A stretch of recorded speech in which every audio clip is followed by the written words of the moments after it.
approaching high school doubles, you want to play offensive defense. And so here's some doubles drills to fool your kids to learn how to serve and volley. High school doubles is all about percentages, so you want your kids to play good offensive defense.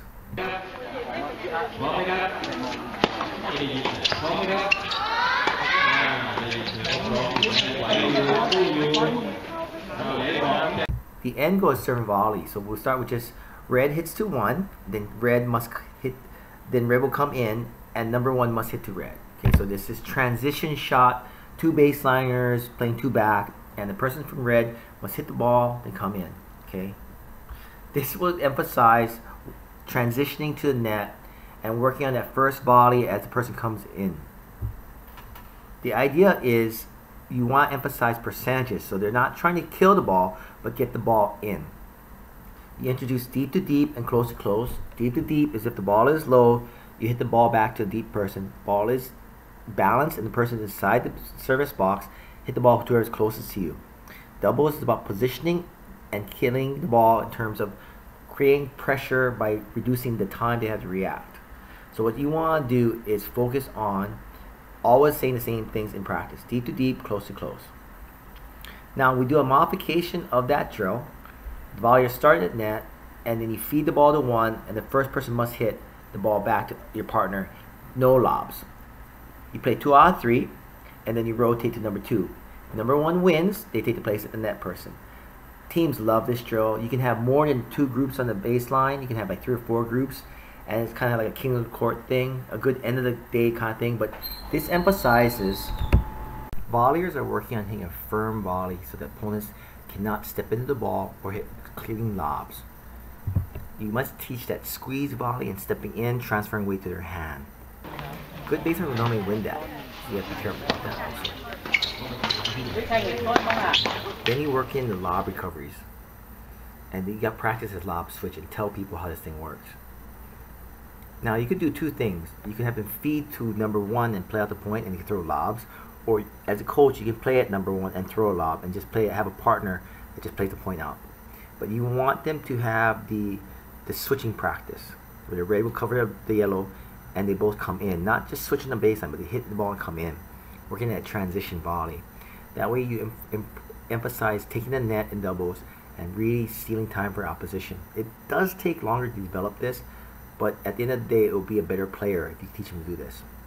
When you lob, you aim at where? And you ask your players these facts. You aim lobs at their backhand.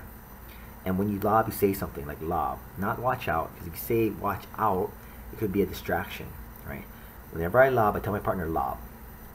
If it looks like I might have an opportunity to hit it, they might think I'm going to hit it. So when I do lob, I say lob. And I kind of wait till the last second. I'll hit the ball first and hit the lob. That way you know, you and your partner know what's going to happen. You don't have to shout it out loud. I just say lob. And my partner should hear me. Now we'll teach the playing 1 up and 1 back formation. So the whole concept in the drills is to build up that progression. Now the twist here is you hit the ball number 1 and 1 hits it back, but they have to hit cross court until a net person touches the ball. Once a net person touches the ball, you can go anywhere you want.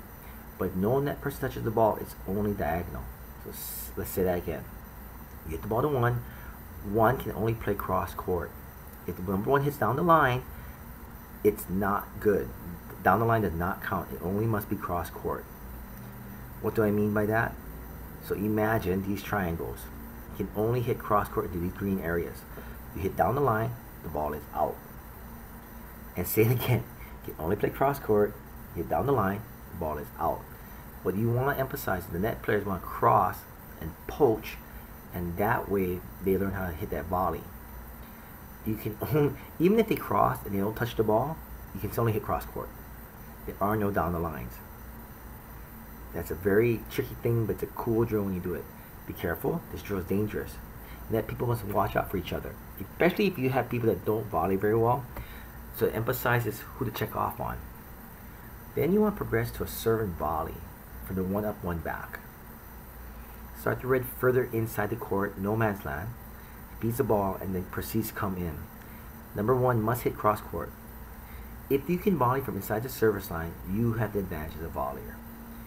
And that's what you teach them, that when they get the habit of coming to that first volley at the service line, whether you return serve or hit the serve, that first volley in the service line is the same volley. Now, they must return the serve. Number one must hit a second serve. Red must hit it and come in. This is where the whole strategy part comes in terms of consistency. The red should chip and come in. He can bang it and come in, but if he misses the point, they lose. That's the key. You don't want them to miss that return. They must put the return in play and come in together and take the net. That way all the drills come to play. You're playing all percentages. If he hits the ball into the net or out, you blew it. So teach your players to come in and to volley, that the return serve is only a transition to the net.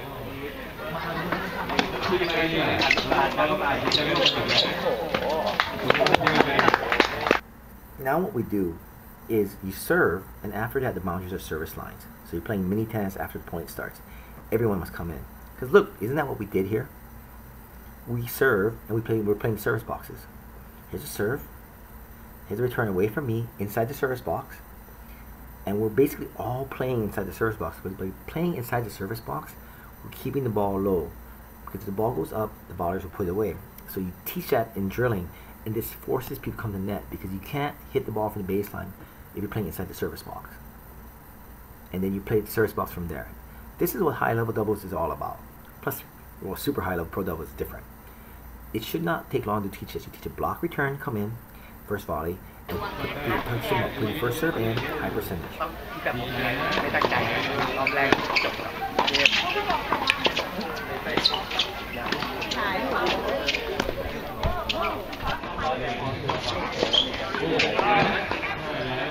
In that last sequence, you play close to close, deep to deep, first ball in. But the last sequence had a lot of broken plays in it. So you want to work on coaching your players after the point. And tell me in the comments what you thought the broken play was and what they should have done, or what I should have done in the white instead of what I did. I'm actually lucky we won that point.